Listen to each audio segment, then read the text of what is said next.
बोलिए भागवत स्वरूप भगवान की जय। बाल कृष्ण लाल की जय। आदि शक्ति की जय। सूरज नारायण भगवान की जय। ओम श्री गणेशाय नमः।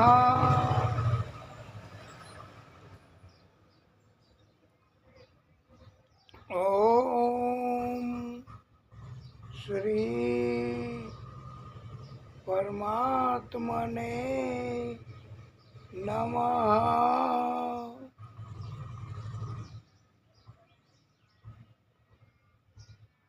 ओम श्री पुराण पुरुषोत्तमाय नमः।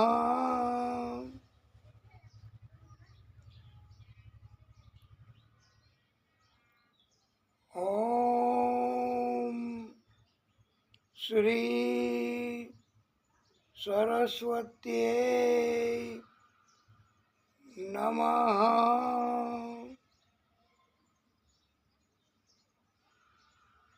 પ્રિય ભક્તો, આપ સર્વેના હૃદય કમળમાં બિરાજતા આદિ શક્તિ ભાગવત સ્વરૂપ ભગવાન એમને કોટાનું કોટી દંડવત પ્રણામ।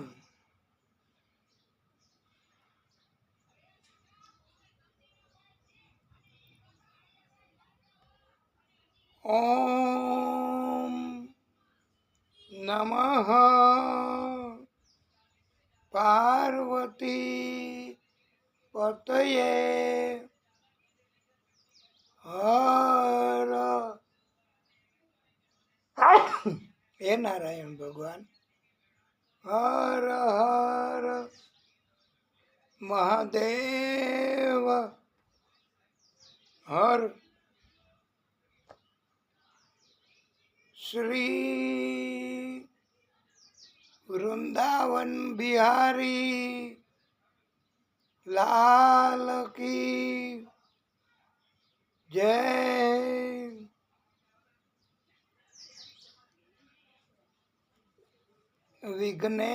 विघ्नेश्वराय वरदाय सुरप्रियाय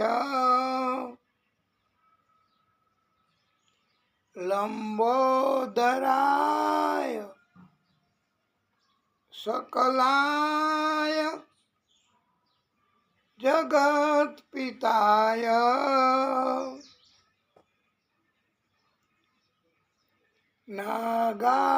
नागाननाय शुचियज्ञ विभूषिताय गौरी सुताय गणनाथ नमो नमस्ते।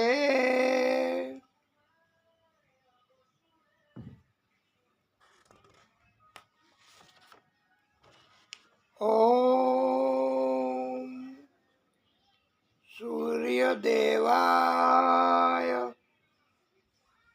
नमः।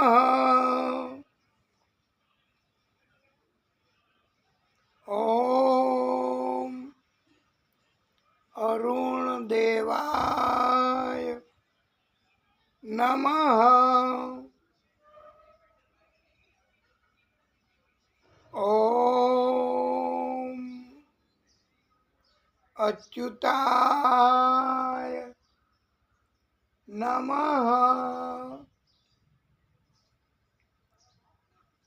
આપણે સૂર્યનારાયણ ભગવાનને યાદ કરીએ.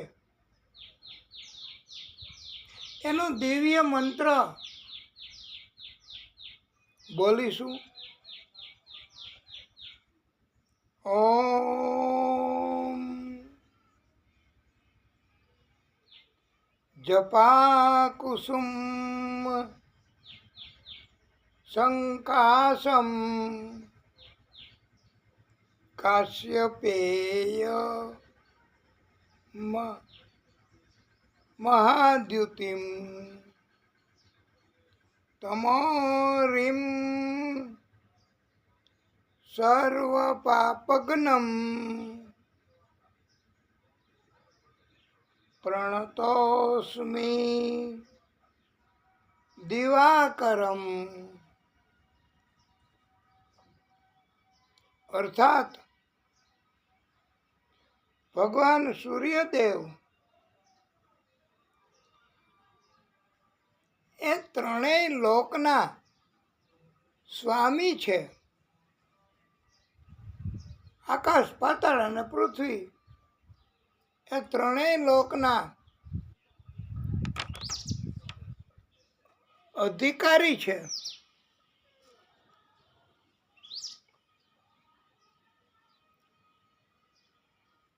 મુખ્ય અધિકારી ત્રણેય લોકના એ સૂરજનારાયણ ભગવાન છે. એમની જરાય કિંમત ઓછી આકારવાની આપણે મનુષ્યોએ કે બીજા કોઈ જીવોએ કોશિશ કરવી જ નહીં. અને આપણે શું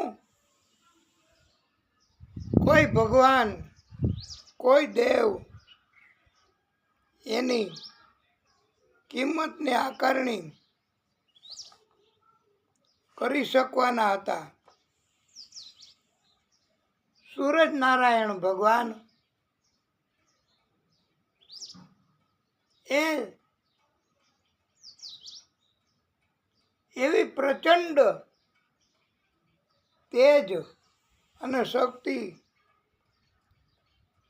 ધરાવે છે કે સૂરજનારાયણ ભગવાન છે તો જ જીવની સૃષ્ટિ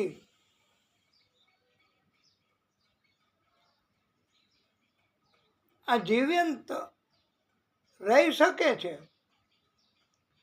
સૂરજનારાયણ ભગવાન ન હોય તો જીવ સૃષ્ટિ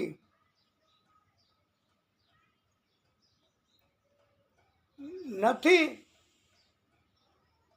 જીવતી રહેવાની, જીવંત નથી રહેવાની.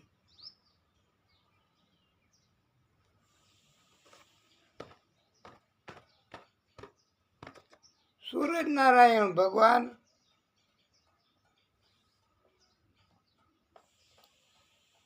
જપા પુષ્પની જેમ જ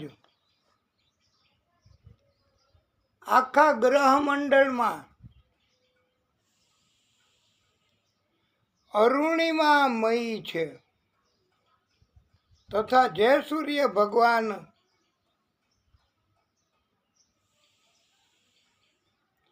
એમણે બધા જ મનુષ્યના પાપો એનો નાશ કરનારા છે એવા આ સૂરજ ભગવાનને આપણે સ્મરણ કરીએ, યાદ કરીએ. આપણે દરરોજ એમને અર્ઘ્ય આપીએ. જળનો લોટો એ આપણે સૂરજ દાદા એના દર્શન કરતા કરતા, એના નામ બોલતા બોલતા અર્ઘ્ય આપીએ તો સૂરજ દાદા એટલે દૂર હોવા છતાંય આપણો ભાવ એ સ્વીકાર કરે છે. સૂરજનારાયણ ભગવાન આદિ દેવ છે, પ્રત્યક્ષ દેવ છે. આપણે દરરોજ કથા ચાલુ કરીએ એ પહેલા સૂરજ દાદા એમને શક્ય તેટલું વધારે એની સ્તુતિ કરવી, એના નામ લેવા, એની કથા વારંવાર કહેવી, એનો મંત્ર દિવ્ય હોય એ વારંવાર કહેવો, અને સૂર્યનારાયણ ભગવાનને આપણે બધાએ સત સત પ્રણામ કરવા. સત સત એટલે વારે વારે. આપણે બહાર હોય ત્યારે અને ઘરમાંથી જો સૂરજ દાદા એના દર્શન થઈ શકે, બારી ખુલ્લી હોય તો આપણે વારે વારે સૂરજ દાદાનું સ્મરણ કરવું. જય સૂર્યદેવ, જય સૂર્યદેવ, એમ વારે વારે દેવ આપણે વારે વારે યાદ કરવા. સૂરજ દાદા આપણને એટલું બધું આપે છે કે આપણે કાંઈ બદલામાં આપી શકતા નથી. પણ એટલું તો વાલા ભક્તો, જો ભક્તિ કરવી એની ઈચ્છા થાય તો એમને વારંવાર યાદ કરવા, વારંવાર એમની સ્તુતિ કરવી, એમના કોઈ નામ લેવા, અને એમની જે કાંઈ દેવાની ભાવના છે, આપણે બધા મનુષ્યોને સૂરજ દાદા ઘણું આપે છે. બદલામાં આપણે કાંઈ ન આપી શકીએ. આ સૂરજ દાદાની વાત અમે તો એમ કહી છીએ કે દરરોજ આપણે કથા ચાલુ કરીએ ત્યારે કદાચ કોઈ કારણથી ભૂલાઈ જાય તો આપે ઈશારો કરીને યાદ કરાવવું. હા, અને અમે આમ તો ભૂલવાના નથી, કારણ કે એ છે તો જ આપણે છીએ. સૂરજ દાદા છે તો જ આપણે છીએ. અને સૂરજ દાદા ક્યારેય નથી હોતા એવું નથી હોતું. રાત્રે સૂરજ દાદા ન હોય એવું આપણે ન કહી શકાય. એવું કહેવું એ બરાબર નથી. અને દિવસના ચંદ્રદેવ નથી હોતા એવું કહેવું એ બરાબર નથી. સતત હંમેશા સૂરજ અને ચંદ્ર હોય જ છે.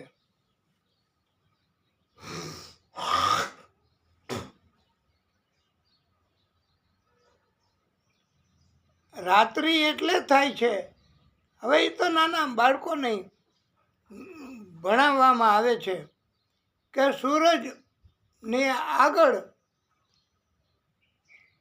પર્વત આવી જાય એટલો સમય સૂરજનો પ્રકાશ આપણા સુધી પહોંચી ન શકે અને આપણને એવું લાગે કે રાત્રિ છે અને ચંદ્ર દેખાય એનું કારણ કે સૂરજ દાદાનો પ્રકાશ એના આડો આ પર્વતનો પડદો હોય છે, એટલે ચંદ્રદેવના દર્શન થઈ શકે છે. માટે એવું ક્યારેય હોતું નથી કે કોઈ ગ્રહો અલબત્ત કોઈ કારણથી દેખાય ન દેખાય, ઉદિત દર્શન થાય ન થાય એ વાત જુદી છે, પણ સૂરજ અને ચંદ્ર એ સતત હોય જ છે, દિવસ રાત. એ તો સૂર્યની અને ચંદ્રની ગતિ એના આધારે આપણને એવો ભાસ થાય છે કે દિવસ અને રાત થાય છે, નહીતર હકીકતમાં દિવસના પણ ચંદ્રદેવ હોય છે અને સૂરજદેવ પણ હોય છે. એટલે તો ઘણી જગ્યાએ આપણે સાંભળ્યું હોય કે સૂરજ ચંદ્રની સાખે, એટલે સાક્ષીમાં. હવે સૂરજચંદ્રની સાક્ષીમાં આપણે કોઈ કાર્ય કરીએ કે કરવાનો સંકલ્પ હોય તો સૂરજચંદ્રની સાક્ષી શક્ય છે, સંભવિત છે. સૂરજચંદ્રની સાક્ષી એ શક્ય છે, સંભવિત છે અને એવું જ હોય છે. એક નાનો બલ્બ ઇલેક્ટ્રિકનો નાનો લેમ્પ ઇલેક્ટ્રિકનો હોય તો એની રોશની, એનો પ્રકાશ પડે એની શક્તિ મુજબ, એની ક્ષમતા મુજબ પડે. પણ એ નાનો બલ્બ નાઇટ લેમ્પ કયો ને, તો નાઇટ લેમ્પ હોય અને એની આગળ મોટો એવો એલઈડી લેમ્પ એટલા બધા વોલ્ટનો આપણે જલાવીએ ઇલેક્ટ્રિકનો, તો નાના બલ્બનો પ્રકાશ આપણને દેખાય નહીં, કારણ કે એલઈડી આવડો મોટો સૂરજ દાદાનો પ્રકાશ, પ્રચંડ જ્વાળા, એની હાજરીમાં આપણને એવી કોઈ રોશની, એવો કોઈ પ્રકાશ એ ન દેખાય. તો આપણને એમ લાગે કે ચંદ્ર નથી, બીજા ગ્રહો નથી,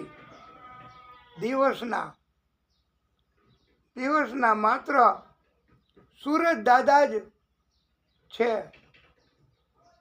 પણ વાલા ભક્તો, સૂરજ દાદા છે એવી રીતે જ બધાની હાજરી છે. એટલે સૂરજચંદ્રની સાક્ષીએ એને બદલે આપણે એમ કહીએ કે બધા જ ગ્રહો જે રોશની આપે છે, પ્રકાશ આપે છે, જ્ઞાન આપે છે, એ બધાની સતત હાજરી હોય જ છે. આપણે એવું બને કે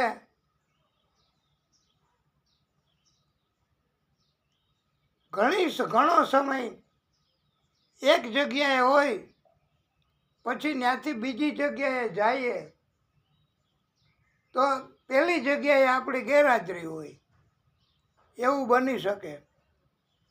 પણ આ તો આકાશનું વિજ્ઞાન, ભૂગોળ અને ખગોળનું જ્ઞાન સુખદેવ ભગવાને પરીક્ષિત રાજાને જણાવ્યું છે. અને બધા એટલા બધા વિરાટ છે, એટલા બધા વિરાટ છે કે જેવી રીતે સૂરજ એ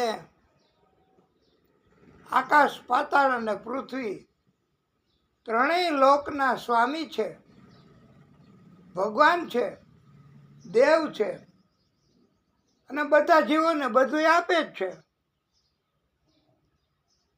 અને એટલે તો એને દેવતા કહેવાય છે. જે આપવાનું કામ કરે એને કહેવાય દેવતા, અને જે લેવાનું કામ કરે, આપણે બધા શું કરીએ? લેવાનું કામ કરીએ. સૂરજ દાદા પાસેથી રોશની, જ્ઞાન, પ્રકાશ એવું બધું લઈએ. અને આપણે જે જરૂર હોય એ આપણને બધા આ ચેતન તત્વો એ બધું આપે જ છે. એટલે એને દેવતા કહેવાય. અને આપણે બધું લઈએ, એના બદલામાં આપણે કાંઈ આપીએ નહીં. એને આ ઇલેક્ટ્રિક શક્તિ એ આપણને દુનિયા, સરકાર, એની આખી સંસ્થા મારફતે મળે છે. તો એના બદલામાં બિલ આપણને મહિને 2 મહિને વપરાશ મુજબ એ આપે છે, ને આપણે આ ચૂકવવું પડે. પણ એવું ક્યારેય બન્યું? આટલા વર્ષોથી સૂરજ દાદા, ચંદ્રદેવ, બધા ગ્રહો આપણને કોઈ ને કોઈ રીતે મદદરૂપ થાય છે, આપણને ઘણું ઘણું આપે છે. તો એણે ક્યારેય કોઈ દિવસ એની કૃપા બદલ આપણી પાસેથી કાંઈ માંગ્યું? અથવા તો આપણે કાંઈ આપ્યું? આપણે કાંઈ આપી શકીએ? તો આપણે જે આપી શકીએ એ મનુષ્ય આપી શકે એના કરતાં મનુષ્ય સિવાયના કાંઈ ન આપી શકે એવું બને. મનુષ્ય સિવાયના પણ શું કરતા હશે? કેવી રીતે રાજી કરતા હશે? આ ગ્રહો, દેવો, ભગવાન, એને એ આપણે વિષય કે જ્ઞાનની બહારની વાત છે. એટલે આપણે કાંઈ આપી શકીએ? બસ એ જ વાત છે. તો ભાગવતકારો આપણને સમજાવે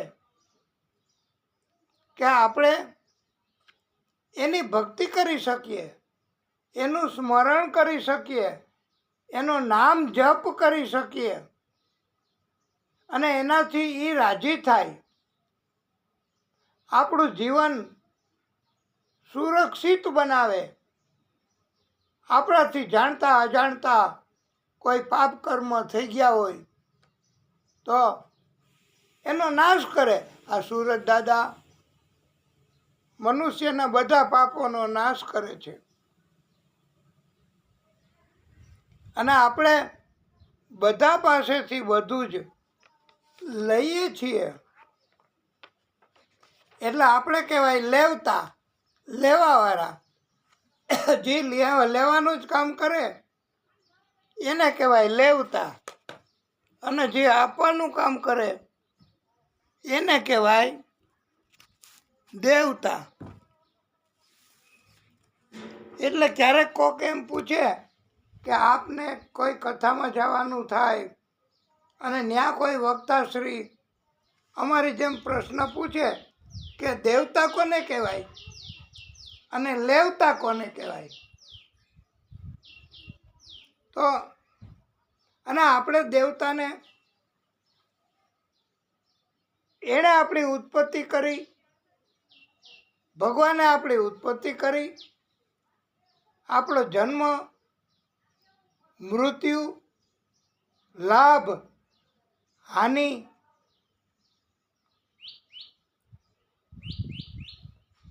અને જશ અપજશ એ 6 બાબત ભગવાન મુખ્ય શક્તિ, સર્વોચ્ચ શક્તિ, આદિ શક્તિ એને પોતાની પાસે રાખ્યા છે. અને આજે આપણે એટલે સ્મરણ કરીશું. તમારાથી પણ બોલાય તો બોલવું, નહીતર 2 હાથ જોડી રાખવા. નારાયણમ નમસ્કૃત્ય નરમ ચૈવ નરોત્તમ દેવી સરસ્વતી વ્યાસમ તતો જયો મુદીરયેત.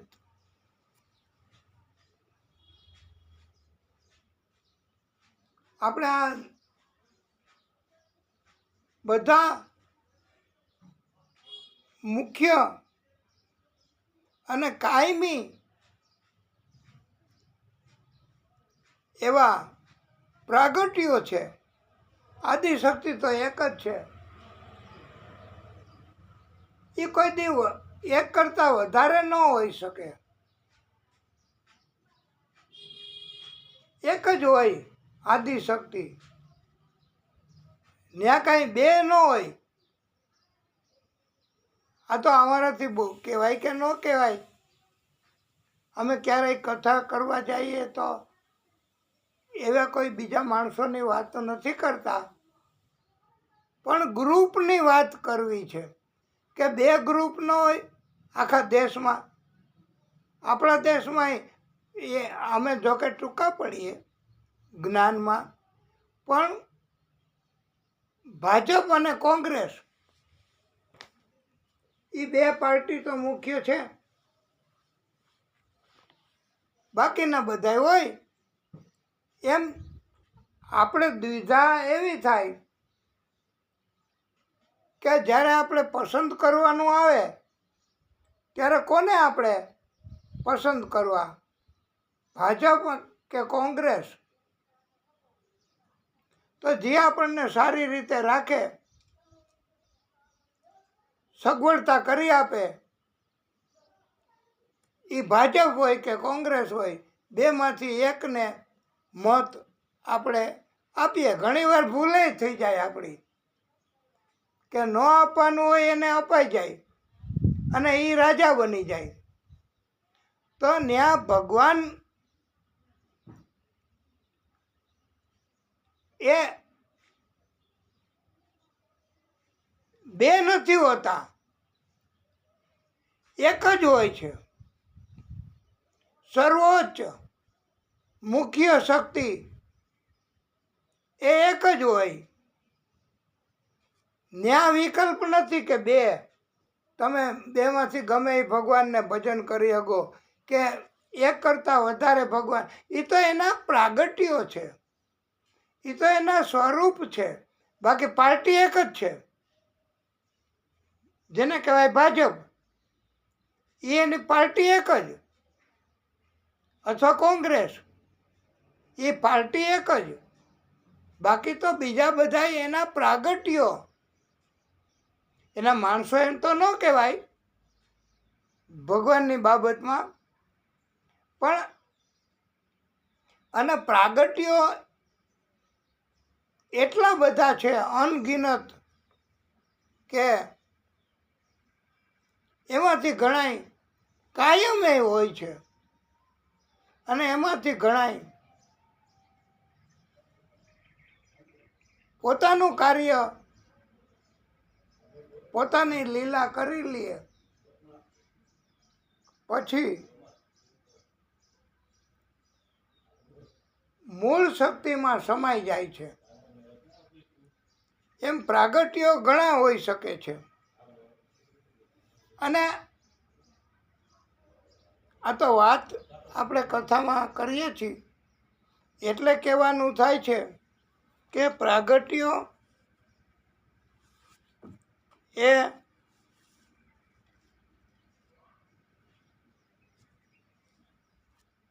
કોઈ પણ પ્રાગટ્ય હોય, ન્યાય એવું નથી કે તમે ક્યાં અમારા ગ્રુપને માનો છો તો અમે તમને મદદ કરીએ.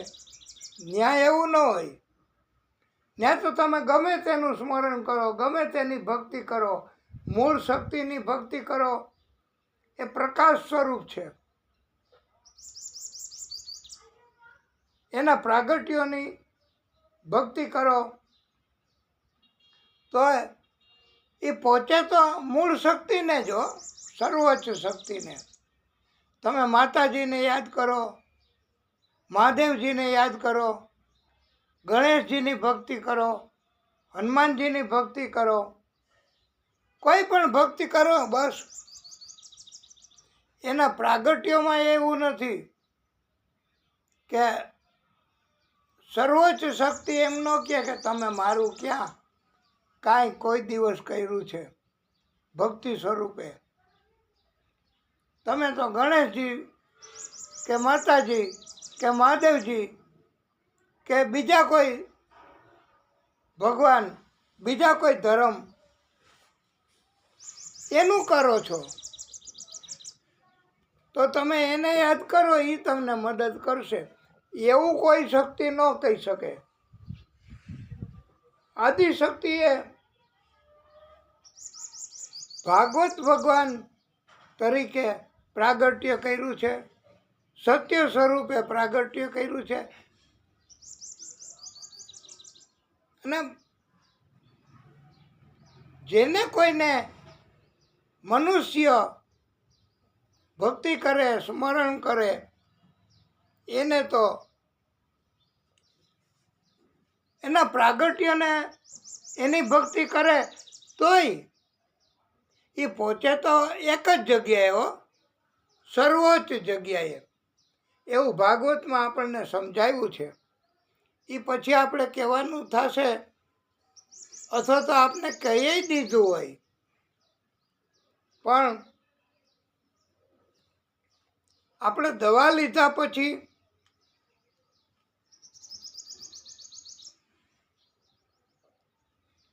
દવાને કહેવું નથી પડતું.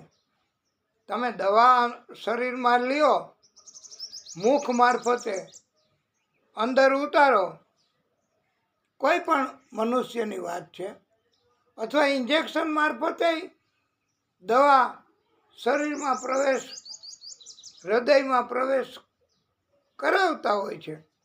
તો દવા લીધા પછી કહેવું નથી પડતું હો કે તું અહીંયા કામ કર, તું અહીંયા કામ કર, અહીંયા તકલીફ છે, અહીંયા તકલીફ છે, અહીંયા તકલીફ છે, એમ આપણે કહેવું નથી પડતું. દવા લીધા પછી આપણે હંમેશા દવા એની મેળે જ જ્યાં જ્યાં ખામી હોય ત્યાં પહોંચી જાય છે અને દૂર કરે છે બધું. એવી રીતે જ ભગવાન આપણા હૃદયમાં, આપણા શરીર, આપણા મગજ, એમાં આપણા અવયવો, હાથ પગ, આંખો, કાન, એ બધા એમાં કાંઈ પણ ખરાબી આવે તો ડાક્ટર જેવી રીતે એને દવા પહોંચાડે છે, ઇન્જેક્શન મારફતે અથવા મુખ મારફતે. એવી રીતે જ વાલા ભક્તો, ભગવાન પણ આપણા કર્મ કેવા છે, જન્મ જન્મના કેવા આપણા કર્મ છે, એ મુજબ ભગવાન આપણને કૃપા કરે, મદદ કરે. અને ભગવાન આપણે તો ખાલી એક જ કામ કરવાનું. જેવી રીતે આપણે ડાક્ટર પાસે જઈએ, આપણે કાંઈ બોલવાનું નહીં. હવે તો મશીન થઈ ગયા છે કે ડાક્ટર પાસે જઈ અને તમારે એનું મશીન હોય ને એ બધું બતાવે કે આટલી ખામી, આટલી ખામી, આટલી ખામી, આટલી ખામી આખા શરીરમાં. જો મશીન આવું કરી શકતા હોય તો ભગવાને તો આપણું સર્જન કર્યું ભાઈ. એણે તો આપણું ઉત્પત્તિ કરી. પછી તો આ એક વિજ્ઞાન થયું અને એની ખામી દૂર કરે. એવી રીતે ભગવાન એને ક્યારેય કહેવું નથી પડતું વાલા ભક્તો કે હે ભગવાન, મને તમે સુંદર મજાના મહેલ, સુંદર મજાના મકાન, સુંદર મજાનું ભોજન અને સુંદર મજાના આ સંગ, જેને કહેવાય સત્સંગ અને કથા કીર્તન, એ હું સાંભળ્યા કરું આખી જિંદગી. એ જ મોટી ભક્તિ છે. અને કથા કહેવાની તક આપે તો 2 અક્ષર, 2 વાત ભગવાનની તમે કહો એટલે ભાગવત. બાકી તો આપણે શું બોલી શકવાના. આટલું આપણે જ્યારે ભાગવતમાંથી આટલું સ્મરણ કરીએ છીએ, આટલી ભક્તિ કરીએ છીએ, તો હવે આપણે આ મનુષ્ય અવતાર આપ્યો, ભગવાને જ આપ્યો. તો અને આપણને ખબર છે કેટલું જીવન, કેટલું કોનું આયુષ્ય, ક્યારે કોને વયું જવાનું નથી ખબર. તો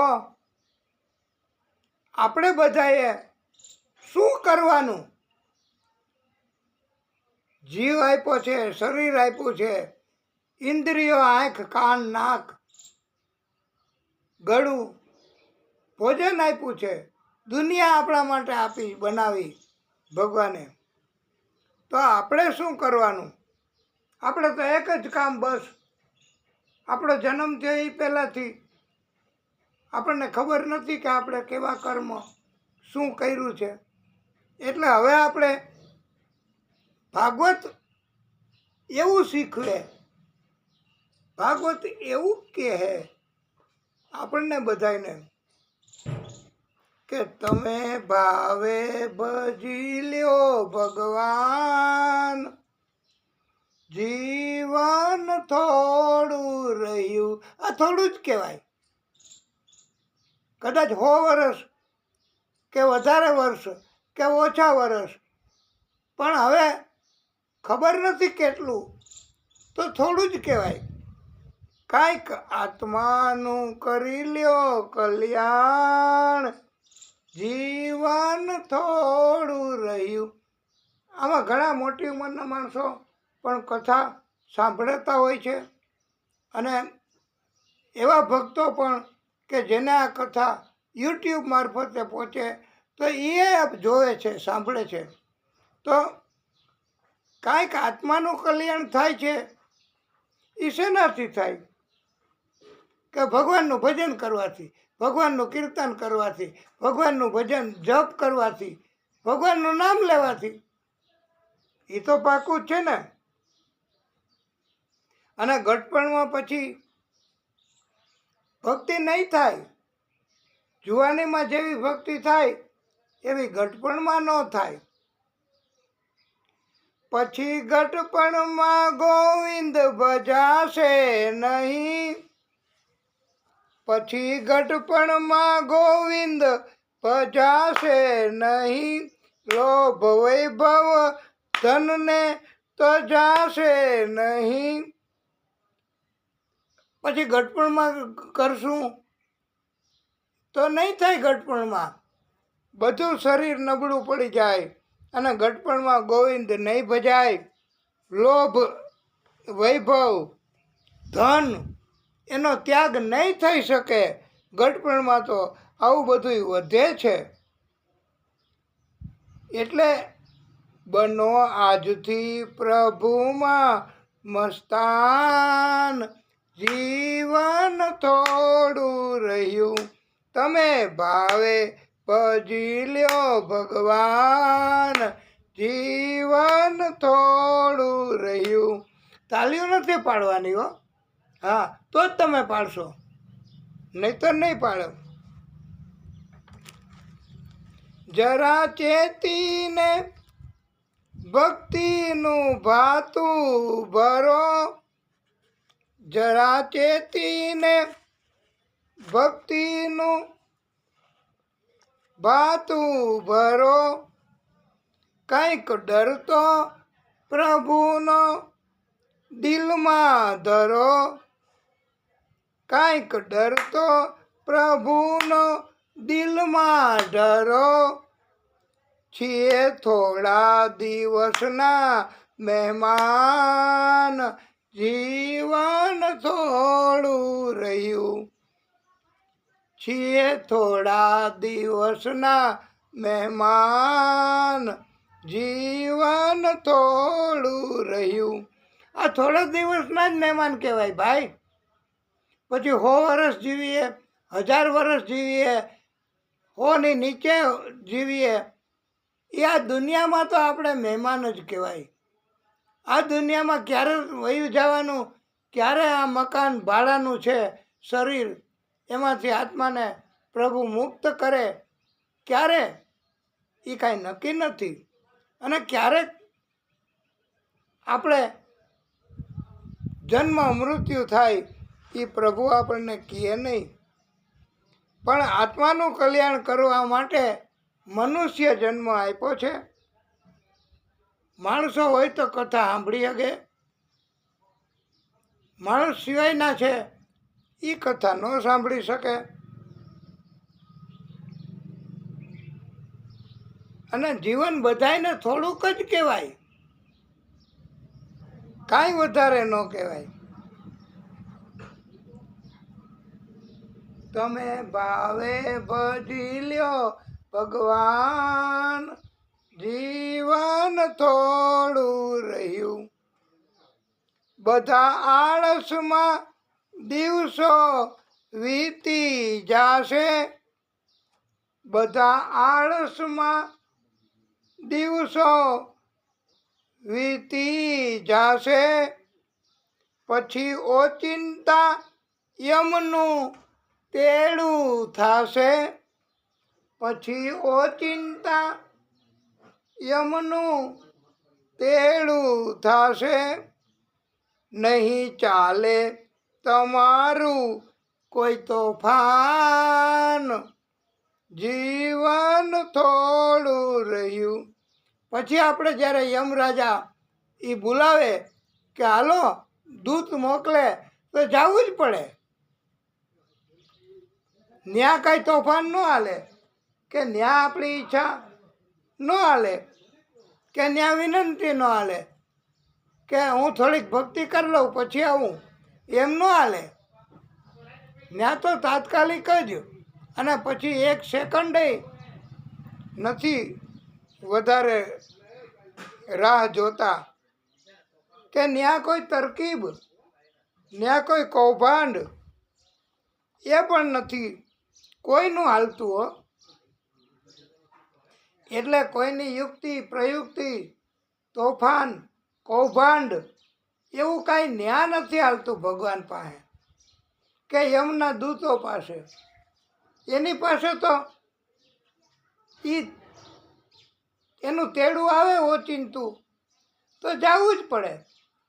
પછી આપણે ગમે એટલું બળ હોય, ગમે એટલી બુદ્ધિ હોય, ગમે એટલા માણસો હોય, ગમે એટલા પૈસા હોય, ગમે એટલી સંપત્તિ હોય, ગમે એટલું જ્ઞાન હોય, ગમે એટલી તરકીબ હોય, મગજ ગમે એટલું સતેજ હોય, તોય ન્યા આપણું કાંઈ હાલવાનું નથી અને હાલતુંય નથી એવું આપણને આ ભાગવતકારો શીખવે છે.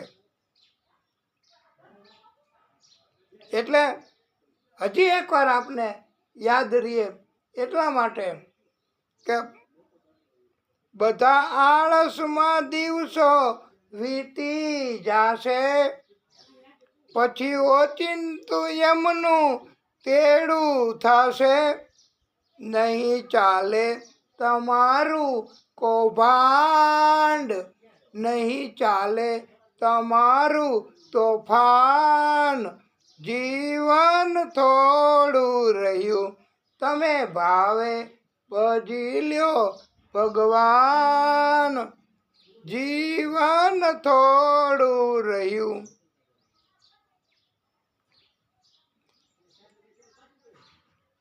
એ જ કહેવું આ બાળકનું દિલમાં ધરો. અમે બધાય બાળકો કહેવાય, આપણા બધાય બાળકો જ કહેવાય ભગવાનની આગળ, પરમપિતા બ્રહ્માની આગળ, પ્રભુની આગળ.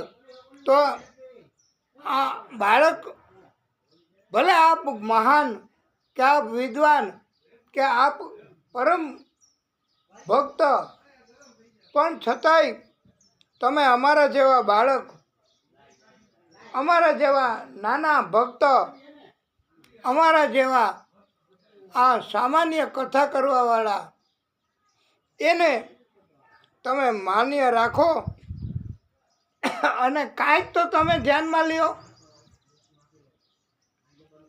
ચિત્ત ભગવાનમાં રાખીને, ચિત્ત પ્રભુમાં રાખીને, હે ભક્તો તમે ભાવે ભજી લ્યો ભગવાન, જીવન થોડું રહ્યું તમે ભાવે ભજી લ્યો ભગવાન, જીવન થોડું રહ્યું. કંઈક આત્માનું કરી લ્યો કલ્યાણ. આપણે ભક્તિ કરીએ ને, ભગવાનનું સ્મરણ કરીએ, ભગવાનના જપ કરીએ, ભગવાનની કથા સાંભળીએ, ભગવાનના કીર્તન કરીએ, ભગવાનના કીર્તન કરાવીએ, ભક્તિ કરાવીએ, તો ભગવાન આપણું ધ્યાન રાખે અને આપણી ભક્તિના કારણથી જિંદગી જીવવામાં, જિંદગીમાં કષ્ટ ઓછા થાય, જિંદગીમાં તકલીફ ઓછી પડે. કારણ કે ભગવાન તો આ દુનિયા તો ગમે ત્યાં તમે જાશો એ તકલીફ જ પહોંચાડવાના, પણ ભગવાન એમાંથી બચાવે. ભગવાન આપણને કૃપા કરે એ ક્યારે કે જો આપણે કથા કરી હોય, જો આપણે કીર્તન કર્યા હોય, જો આપણે ભક્તિ કરી હોય. હવે આજે આપણે બપોરે કથામાં કોને કોને જવું છે? તમે ઊંચો હાથ કરો. આપણે થોડે દૂર જવાનું થાય છે અને એટલે તો આપણે આજે, તમે આજે અત્યારે આવ્યા કાલની જેમ, ગઈકાલે આપણે અત્યારે કથા કરી હતી, તો આજે પણ અત્યારે આપણે કથા કરીએ છીએ. અને આપ કથામાં રસ, કથામાં રુચિ, કથામાં પ્રેમ આપને છે બસ. પછી આપણે ગઈકાલે પણ ત્યાં કથા સાંભળવા ગયા હતા, તો ગઈકાલે ત્યાં કથામાં એવું આવ્યું હતું ને, શાસ્ત્રીજીએ કહ્યું હતું કે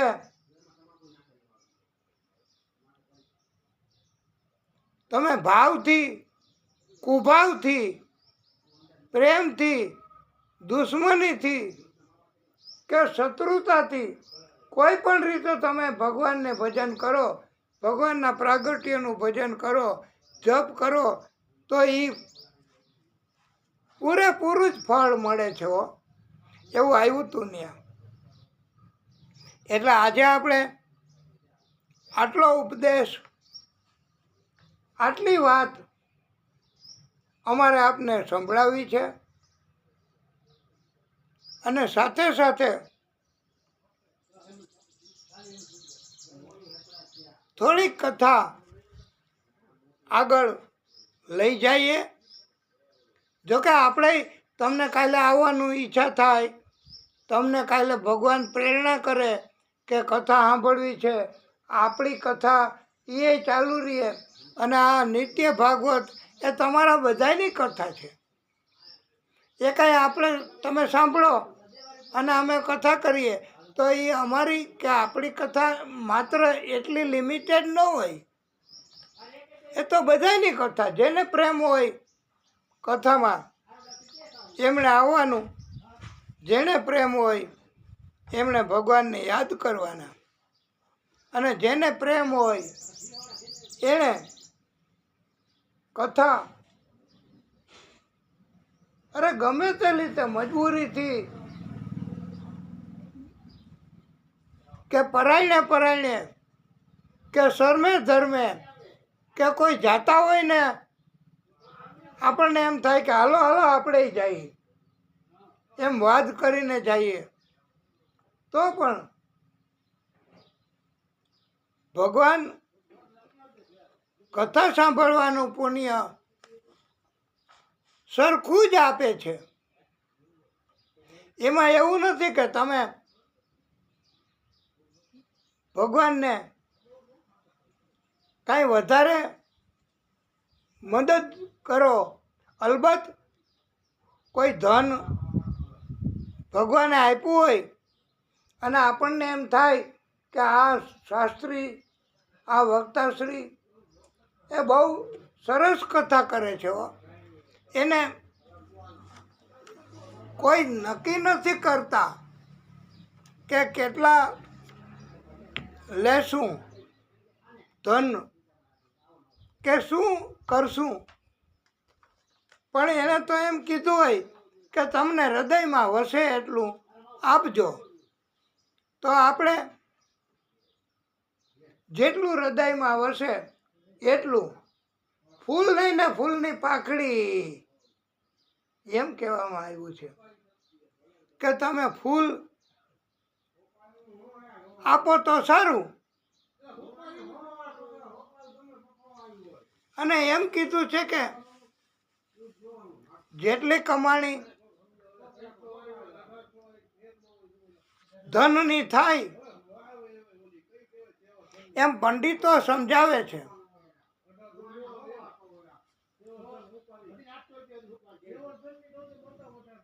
કે જેટલી કમાણી ધનની થાય એમાંથી 10% ધન તમે આવા કથા થતી હોય ને આપો દાન તરીકે, કે કોઈને રોટી ખીલાવો, કે કોઈ પણ રીતે મદદ કરો.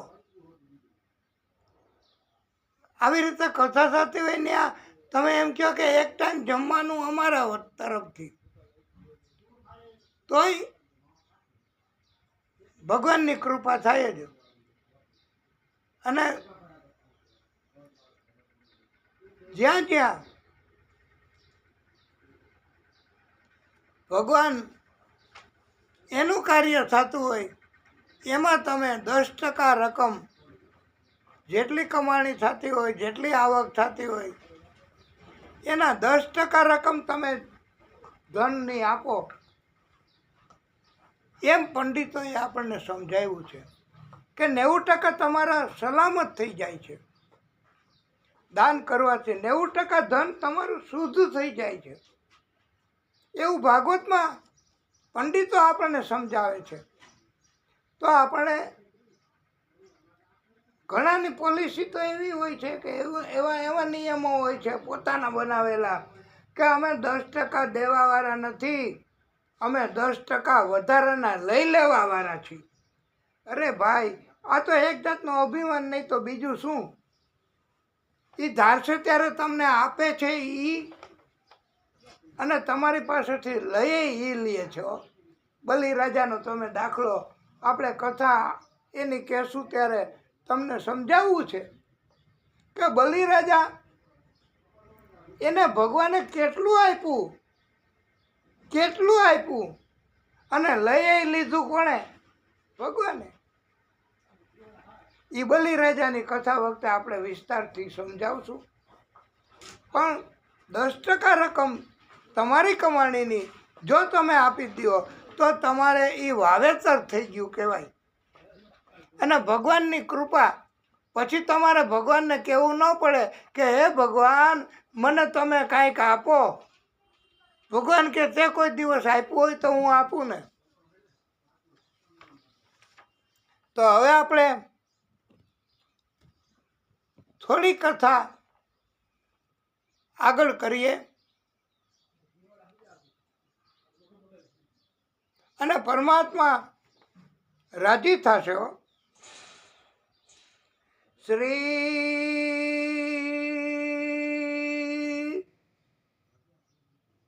સુકૌવાચ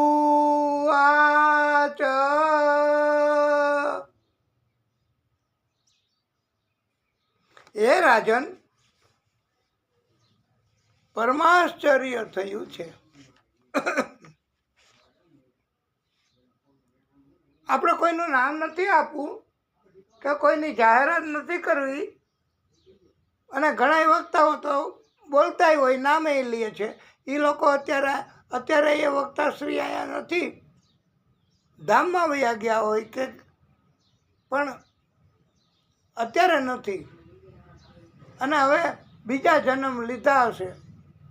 તો એમને એવું સમજાયું છે કે તમે ભગવાનને જેટલું ભજન કરશો એટલું તરત જ એ વક્તાનું નામ ઘણાય બોલે છે.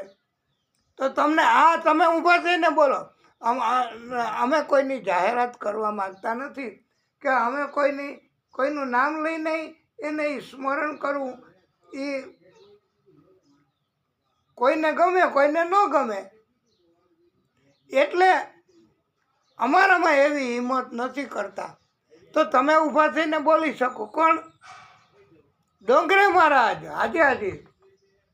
તો એનું નામે અમને ખબર છે કે રામચંદ્ર એનું નામ હતું.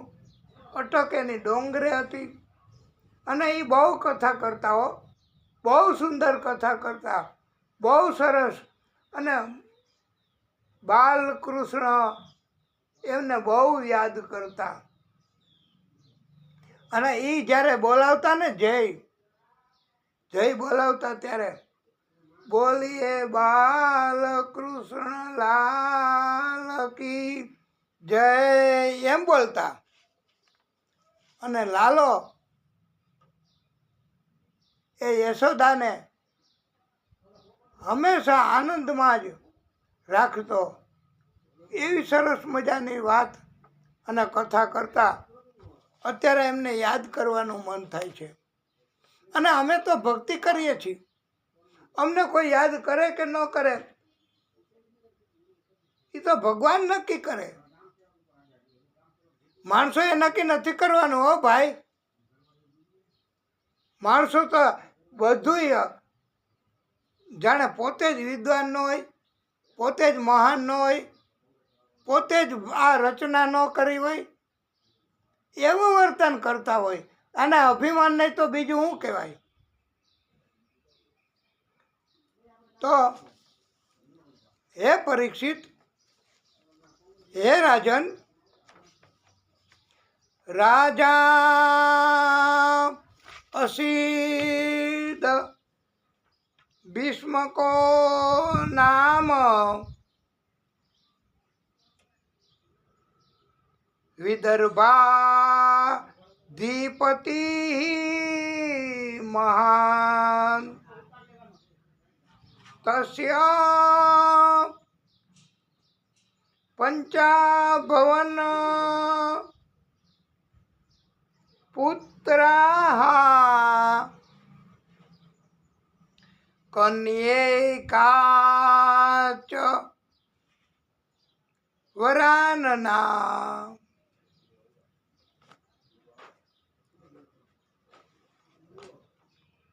આ દિવ્ય શ્લોક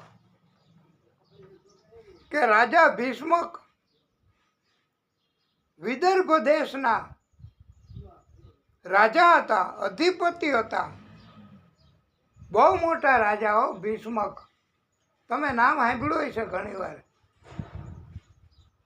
અને ન સાંભળ્યું હોય તો અમે બીજી વારે બોલશું કે રાજા ભીષ્મક એ વિદર્ભ દેશના રાજા, મુખ્ય સમ્રાટ,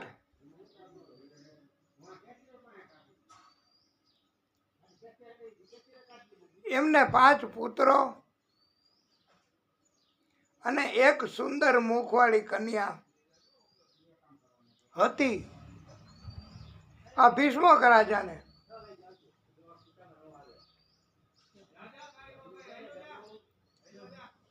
એ પોતાનું નામ ભીષ્મક,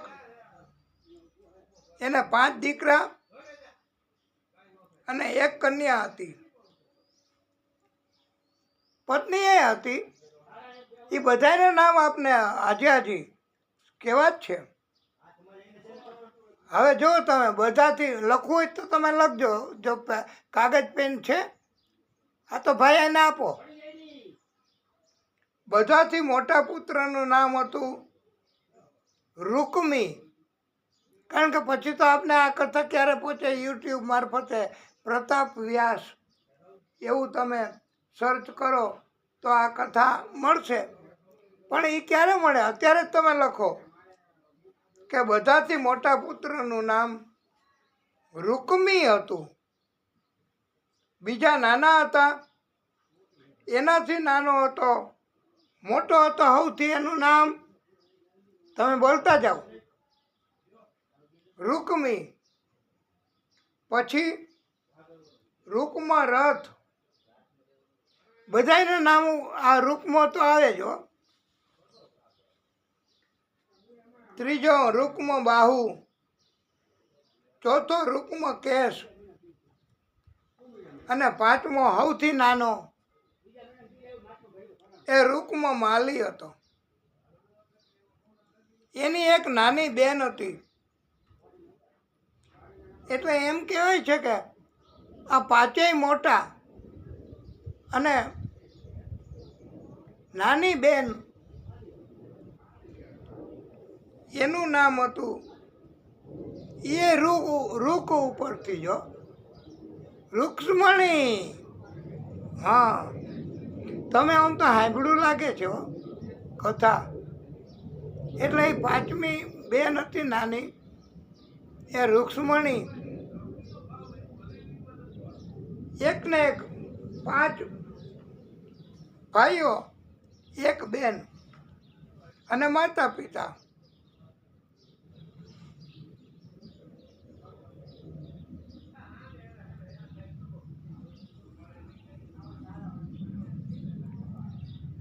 સતી રૂક્ષ્મણી એને બધા કહે છે. અને છે હતાય સતીઓ.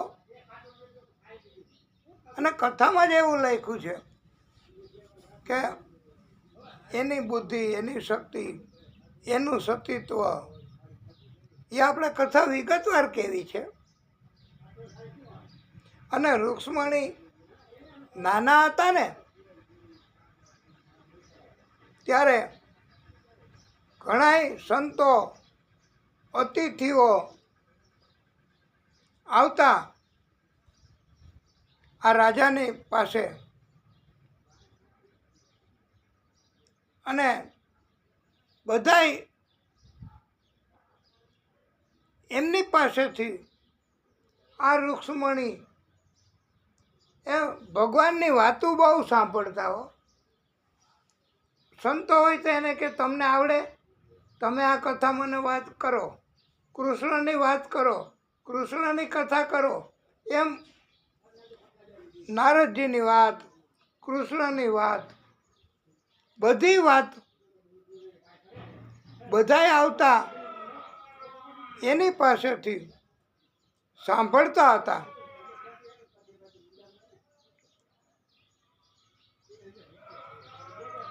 અને કૃષ્ણની વાત બહુ સાંભળતા. કૃષ્ણની સુંદરતા, કૃષ્ણની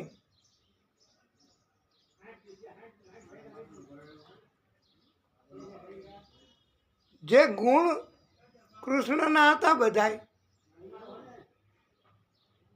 એ બહુ વારે વારે સાંભળતા, યાદ રાખતા હતા આ રૂક્ષ્મણીજી. અને એમ થયું કે કૃષ્ણના આવા પરાક્રમ, આવી લીલા, આવા ગુણ અને આવું જીવન, કૃષ્ણના વખાણ સાંભળી સાંભળીને આ રૂક્ષ્મણી એ કૃષ્ણને મનથી વરી ચૂક્યા હતા, મનથી પ્રેમ કરવા લાગ્યા. જોયા એ નથી, બોલો, ક્યારેય જોયા નથી તોય એને પ્રેમ કરે. એ વાત સાંભળીને ઘણાયનું હૃદય શુદ્ધ હોય તો વાત સાંભળીને પણ પ્રેમ કરવા માંડે છે. અને પછી તો એને પરણવાનું નક્કી કર્યું કે હું લગ્ન કરું તો કૃષ્ણ એની સાથે જ, એના સિવાય કોઈની સાથે નહીં.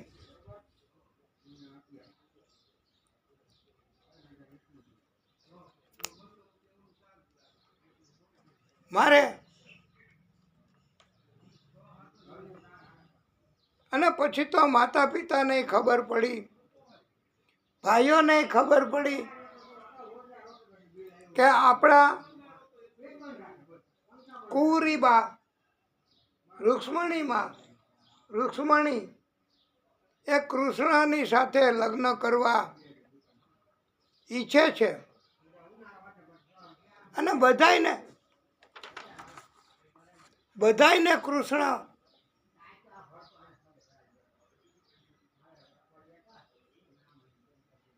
એ બહુ જ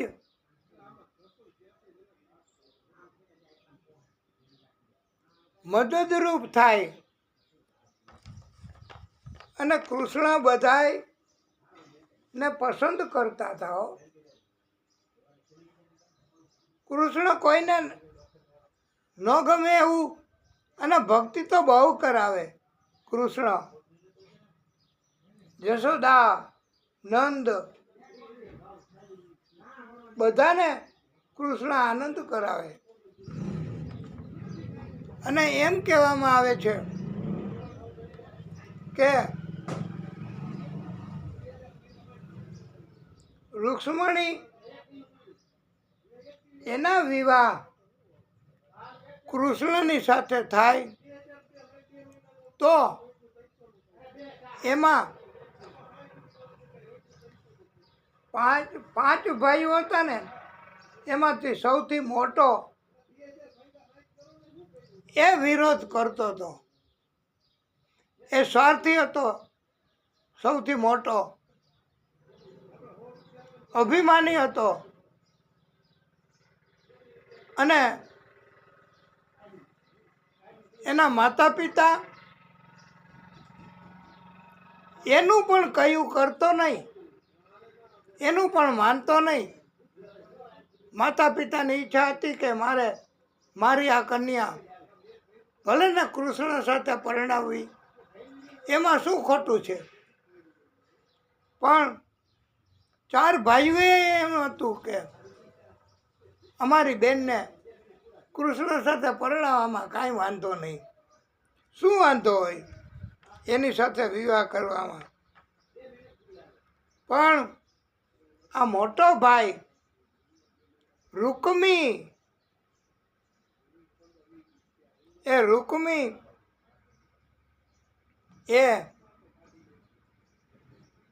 એને સ્વાર્થ એ હતો કે એમનો મિત્ર શિશુપાળ એ બળવાન રાજા હતો. તો શિશુપાળ એની સાથે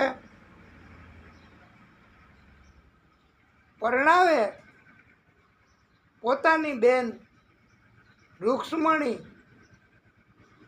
તો શિશુપાળ ટેકો આપે, એટલે આ રૂકમી પણ મોટો રાજા બની જાય.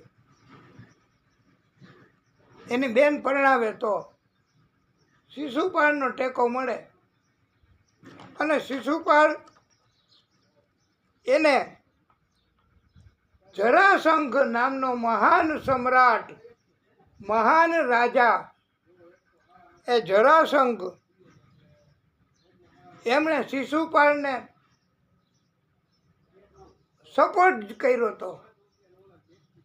આમ તો શબ્દ એવો વાપર્યો છે ભાગવતમાં કે શિશુપાળને ગોદ લીધો હતો જરાસંઘે.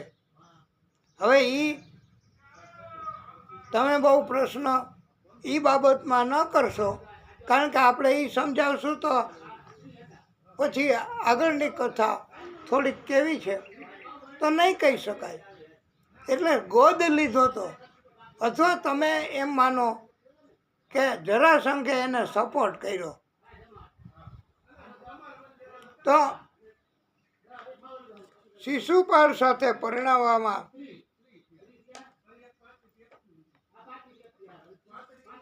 તો જરાસંઘનો ટેકોય મળે, શિશુપાળનો ટેકોય મળે, આ રૂકમીને બધા ટેકા મળે. અને એનું રાજ્ય બહુ ઠેઠ, આપણે નથી કહેતા ઘણી વાર કથામાં કે તમને ખબર છે હું કોણ છું? તમે મને ઓળખતા નથી મિસ્ટર.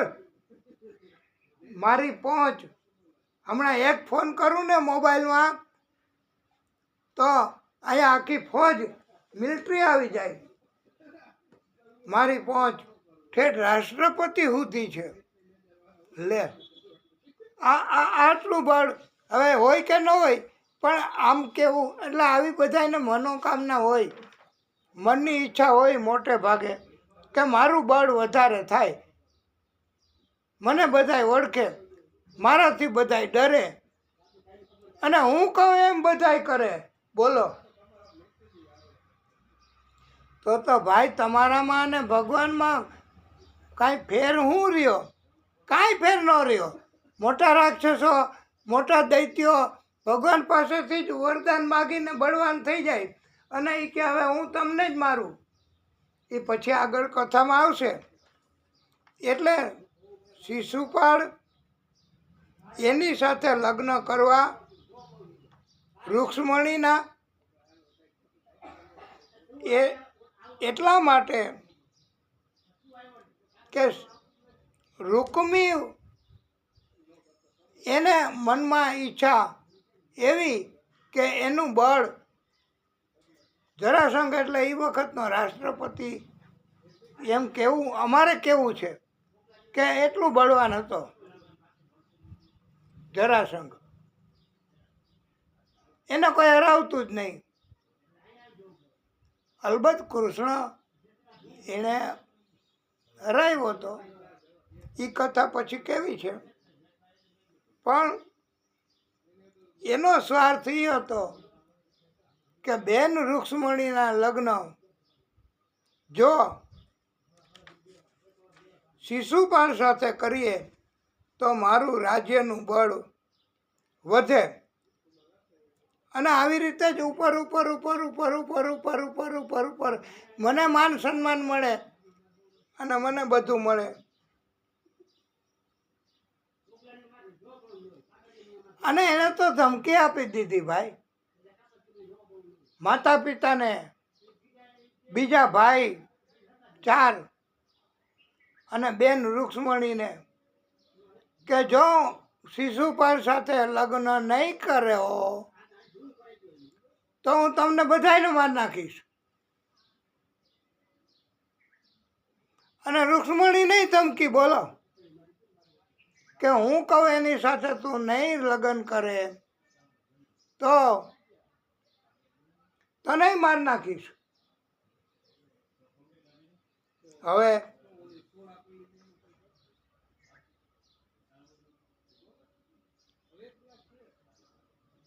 આવી ધમકી અને બધાય મૂંઝાઈ ગયા, કારણ કે મનુષ્ય જન્મ હતો. હવે આ મારી નાખે હોય હતો એમ બધાય માનતા હતા. એના માતા પિતા એ માનતા હતા કે આ તો મારી નાખે ભાઈ, આ તો કોઈ હાથમાં સમજે એવો નથી. એમ ઘણા એવા હોય છે કે, અને એના ઉપરથી તો કહેવત પડી ગઈ વાલા ભક્તો કે નરહાથી નારાયણ વેગળા. વેગળા એટલે આઘા. જોકે આવી કહેવત ખોટી હોય છે. નારાયણ ભગવાનને કોઈની બીક ન હોય, દૈત્ય હોય કે ગમે તે હોય, એ તો ભગવાન છે. દૈત્ય ગમે એવડો મોટો હોય તો પણ એ તો એક જન્મ ધારણ કરેલો, એનું મૃત્યુ. એટલે પણ આવી કહેવત છે. એમ કોઈ આની સાથે તકરાર કરવા, બળવો કરવા, યુદ્ધ કરવા કે સમજાવવા શક્તિમાન ન હતા. હવે રૂક્ષ્મણીને એમ થયું કે આ તો કેવો મોટો ભાઈ છે, કોઈ સમજતો નથી વાતમાં. અરે ભાઈ, મારી ઈચ્છા છે. રૂક્ષ્મણી દેવીએ કહ્યું કે મારે કૃષ્ણ સાથે પરણવું છે. વિવાહ તો મારે કરવા કે તારા? તો ન સમજો. એ કે હું તને માર નાખીશ, શિશુપાલ સાથે લગ્ન નહીં કરતો, એમ ધમકી આપી. અને આ રૂક્ષ્મણી પણ બી ગયા હો, ડરી ગયા કે આ માર નાખે એવો છે. આ હવે કરવું હું? આ રૂક્મીનું આવી ધમકી દે છે મારી નાખવાની, તો કૃષ્ણ સાથે લગ્ન કરવા માટે કરવું હું? અને આ રૂક્મીએ તો શિશુપાળને સમાચાર મોકલી દીધા કે જાન લઈને આવતા રહ્યો. બસ, જાન લઈને તમે વિવાહ કરવા આવી જાઓ. તો શિશુપાળને તો એમ કે મને કન્યા મળે છે અને આવો મિત્ર એની બેન મારી સાથે પરણાવે છે રૂક્ષ્મણી. તો એ જાન જોડીને આવી ગયા. હવે હું કરું?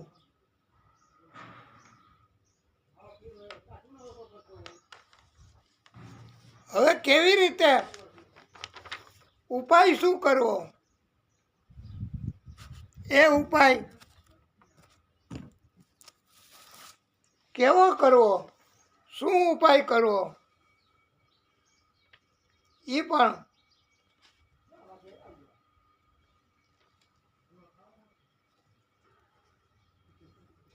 આપણે રૂક્ષ્મણીજી